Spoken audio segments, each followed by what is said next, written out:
哦，这火锅已经来了，这是我火锅。对，因为现在天气太冷了，就来吃一点火锅这样子。那其实店内是蛮吵的，然后这间店的话就是可以，就都可以抽烟，所以呢，它会是就是整间店都会是烟味，所以大家来吃的时候可以考虑一下。不过对吸烟者来说是天堂啊。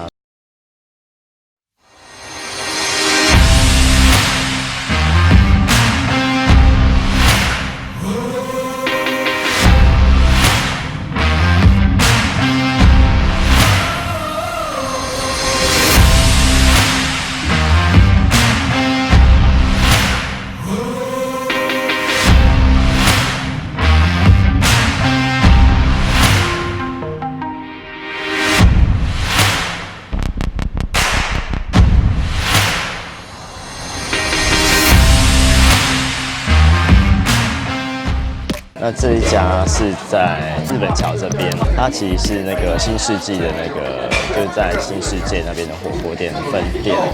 它这边有名的话就是它的内脏锅。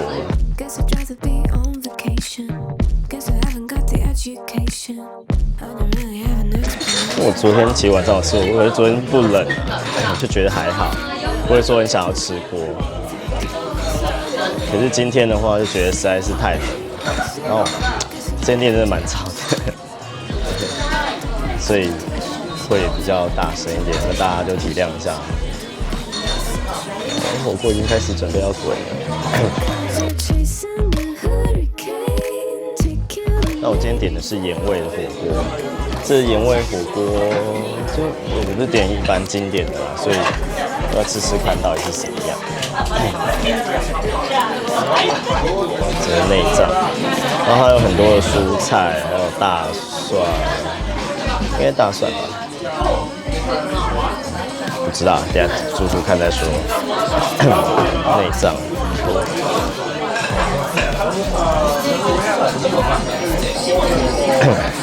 哇，滚了滚了滚了，滚了之后开始热起来，整个就好热。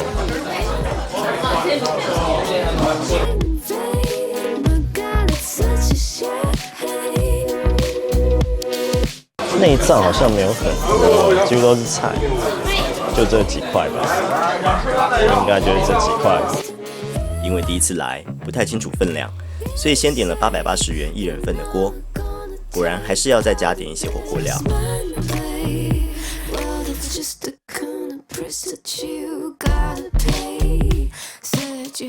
因为它是用铝的锅去煮，所以一下子就已经热了，导热很快。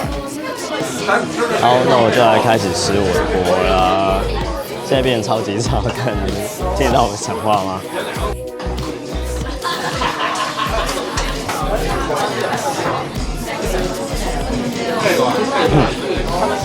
高丽菜。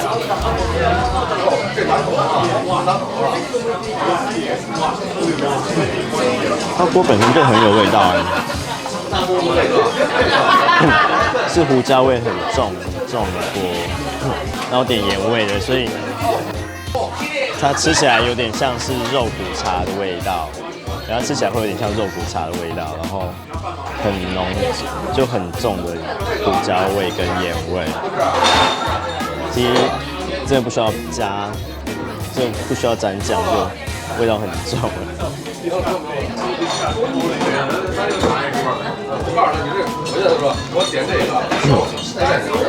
内脏我想要把它煮久一点，看会不会比较软一点，不想要吃到太硬。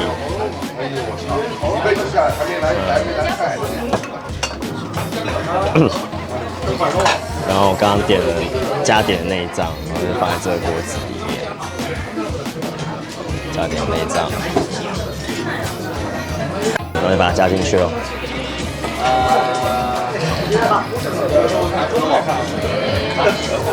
也加进去，这样看起来就丰富很多。我加点了牛第4味，然后还有大肠小肠的组合，这样看起来就比较丰富一点点。Thank you。等待食材煮熟的时间总是特别漫长。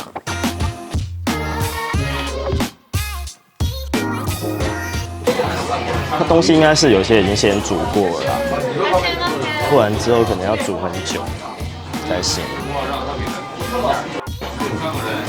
好，大家煮一下，应该全部都煮好了吧？前次这个应该是牛肚，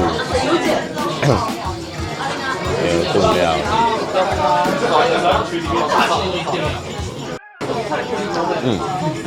那它有加大蒜，然后又有加像这个，刚刚我们在看这个就是大蒜片，是大蒜片，所以它现在吃起来就有点肉骨茶的感觉，吃起来有肉骨茶的感觉，可是是内脏版肉骨茶，牛肠。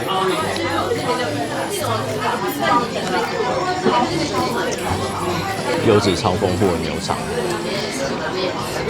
非常非常的丰富，非常非常的肥，也很适合冬天吃。天气冷的时候吃的，真的是觉得蛮爽的。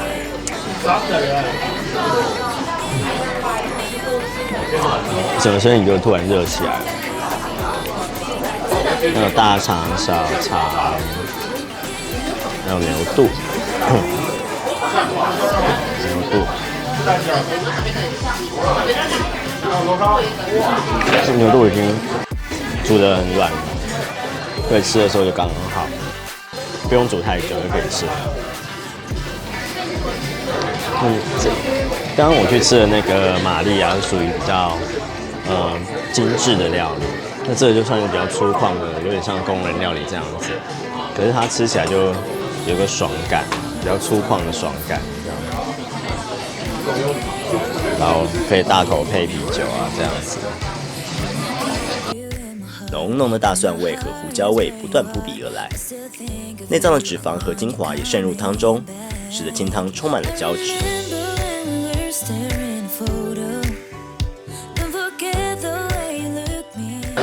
好，我要来专心吃我的锅了。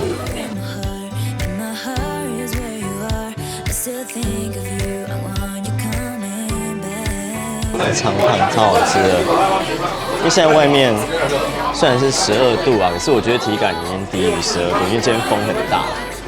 就是刚本来想去吃拉面，结果吃一次，想走一走就觉得算了，来吃锅好了。但这一家没有排在我行程里面。可是我今天又不想吃浓汤的拉面，所以我就想要吃一个清汤的锅。就没想到清汤的锅被我煮到，就是油脂超多，变成像浓汤。不过还是非常好吃。如果你喜欢新加坡式肉骨茶的话，你一定会想来试试看这个。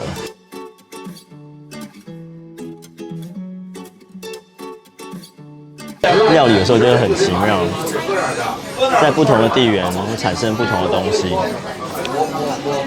可能不同的料理风格，可是，在完全不相关的地方，不相关文化背景里面产出很类似的料理，也是会有。这种情况也是蛮有趣的。这应该是我今天吃到最疗愈的东西，超级疗愈。今天营业时间有趣的地方就是它到凌晨6点半，第一班电车开，所以你可以在这边耗到第一班电车开。如果你坐凌晨的飞机的话，如果你坐个8、9点的飞机的话，你在这边消耗一个晚上吃锅。我好像用餐时间2个小时。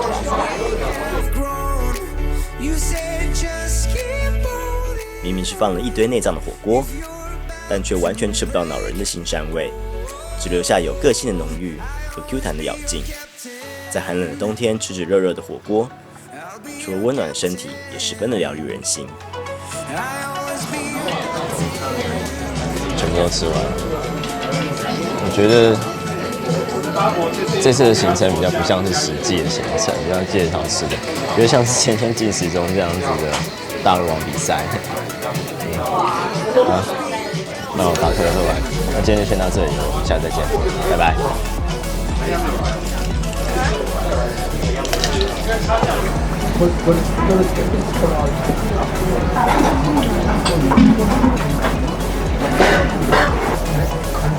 真要我说这个猪排的话，我觉得这应该是我吃过最好吃的猪排。